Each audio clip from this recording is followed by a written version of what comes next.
காதர் கான் ராணி ஜெயில இருந்து புறப்பட்டுட்டா.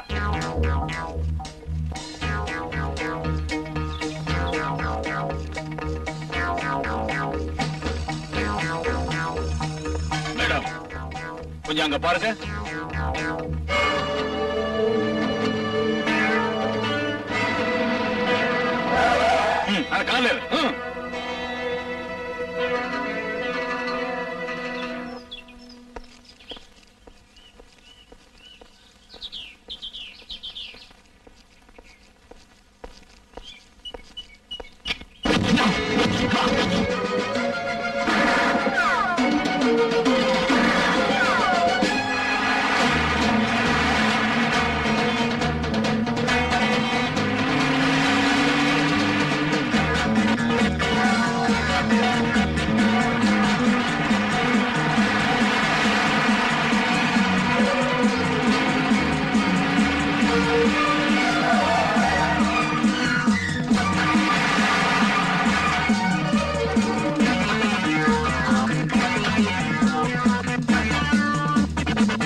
கால வேலை முடிஞ்சிடும்னு இந்த ரவுடிகளை அனுப்பி இருக்கான். ஆனா இவங்க வாங்கின உரைக்கு இதை விட அதிக பணம் ஆஸ்பத்திரிக்கு கொடுக்கணும்னு அந்த இதயத்துக்கு தெரியல.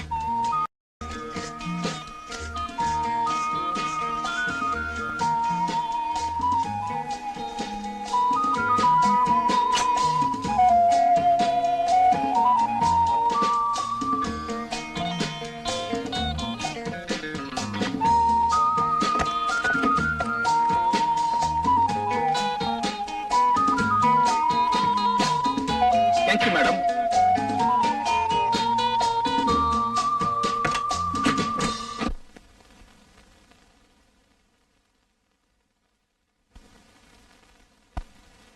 என்னங்க காஃபி? என்னங்க காஃபி டீ டிஃபன் சொல்லி நீங்க எனக்காக சிரமப்படுறது விட்டுட்டீங்கன்னு சொல்லிருக்கேன்ல. நீங்க சொல்லிருக்கீங்க, இருந்தாலும் பெண்ணுக்கு பெருமை தரக்கூடியது தாய்மை. அந்த ஸ்தானத்துக்குரியவளானவனுக்கு கனகாபிஷேகம் செய்ய முடியாம போலாம். ஆனா நீ கஷ்டப்படாதபடி பார்க்கணும் இல்லையா?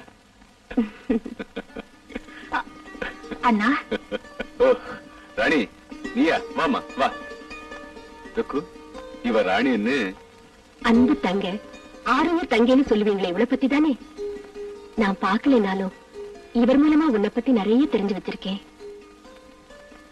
இந்த குற்றவாளியை பத்தி தெரிஞ்சுக்கிறதுக்கு என்ன இருக்கண்ணே? என்னம்மா அப்படி சொல்ற? ஏதோ சூழ்நிலையால சில சூழ்ச்சிக்காரங்களால ஜெயிலுக்கு போனவங்களை குற்றம் செஞ்சவங்கன்னு சொல்ல முடியாதும்மா. உன்னை பத்தி தெரிஞ்சதும் தன் பிள்ளையின் கஷ்டத்தை தெரிஞ்ச தாயாட்ட வேதனைப்பட்டேன். என்ன சொல்றீங்க? ஆமாம்மா, காலம் நீ கைதியாகும்படி செஞ்ச உன் கண்ணீர் கதைகளை கேட்டு ஒரு பெண்ணான நான் என்ன வேதனை அனுபவிச்சேன் தெரியுமா? எந்த பந்தமும் இல்லாத என்ன சகோதரினாரு கோபால் அண்ணா, அவரை காட்டிலும் பாசத்தோட பழகுறீங்க.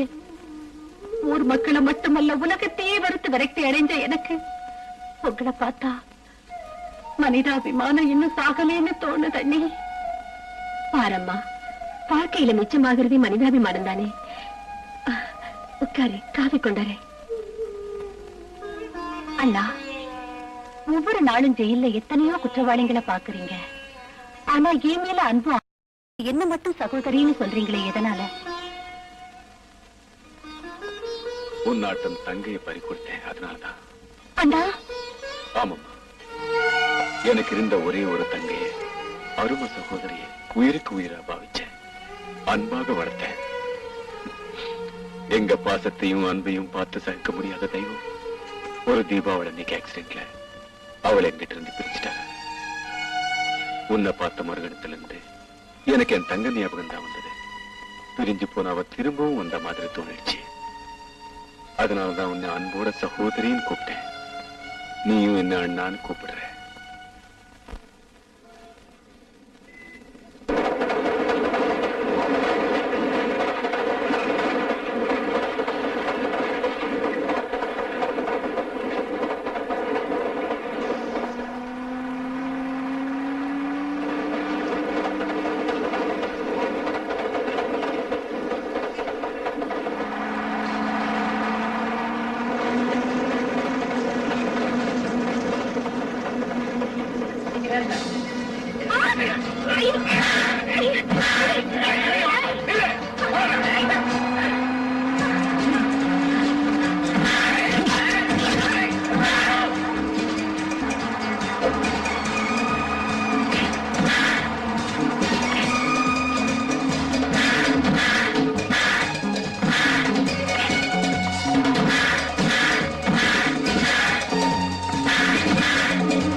என்னடா என்ன சொல்றீங்க நீங்க? உண்மையா? ஆமா, ஷாம் சுந்தரோட ஆளுங்க ஜெயிலுக்கு 2 பர்லாங் தூரத்துல மண் ரோட்ல விழுந்து கிடக்காங்க பாஸ். என்றால் அந்த கைது ராணி அவர்களை மண்ணக்கம வைத்திருப்பார் என்று நினைக்கிறேன். ஆமா, பஸ்ல ராணியோட மோதின ராமசுப்பு ஆளுங்களை உதவதல். அப்படி என்றால் அடிபட்டவர்கள் இந்நேரம் பரலோகம் சேர்ந்திருப்பார்கள். மார்த்தாண்டா, உன் பிரசங்கத்தை நிறுத்து. இவங்க சொல்றத பார்த்தா ஜெயில இருந்து வெளியே வந்த ராணியை கொள்றதுக்காக ஷியாம் சுந்தரம் ராமசுப்புவும் செய்த முயற்சிகள் நிறைவேறலன்னு தோணுது. இந்த வார்த்தையை கேட்பதற்கு வெட்கமாக இருக்கிறது. பல்லவ நாட்டு பரம்பரையில் வந்த இந்த மார்த்தாண்டனுக்கு கட்டளையிடுங்கள். என் வீரவாளை இந்த உரையிலிருந்து உருவி சொருகி மூடா. டேய் மார்த்தாண்டா, உன் கத்தியை பத்தி பேசாத. பேசின அந்த கத்தியை தூக்கி வெளியில போட்டுடுவேன். என் வீரவாளை கேவலப்படுத்துகிறீர்களா? இந்த வீரவாளை எமது முன்னோர்களான பல்லவ நாட்டு மன்னர்கள் பயன்படுத்திய வீர சூர. மார்த்தாண்டா, கூர்முழங்கிய கத்திய வச்சுக்கிட்டு ஆடுறியா? ஞாபகம் வச்சுக்க, பழிவாங்க நினைக்கிற அந்த கைதி ராணியை எப்படி வீழ்த்தணும்னு இந்த ராஜேஷுக்கு நல்லா தெரியும். டேய் ஜானி, அந்த கைதி ராணி எங்க இருக்கா, என்ன செய்யறான்னு தெரிஞ்சுக்க. காலையில ப்ரோகிராம் தெரியாது, சாயந்தரமா ப்ளூ மூன் கிளப்ல டான்ஸ் ப்ரோகிராம் வச்சிருக்காங்க பாஸ். நடக்க போற டான்ஸ் ப்ரோகிராமுக்கு பெரிய மனுஷங்களாட்டம் நீங்க அங்க போங்க. சமயம் பார்த்து காத்திருந்து பிஸ்டலை வச்சு அவளை தீர்த்து கட்டிடுங்க.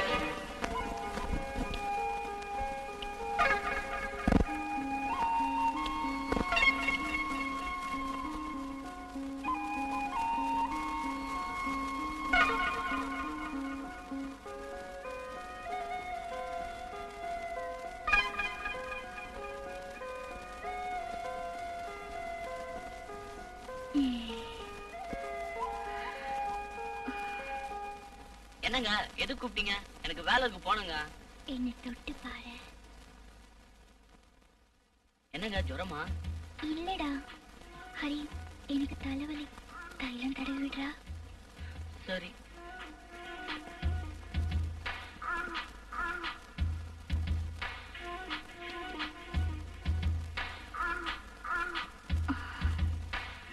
ஹரி உட்காரு.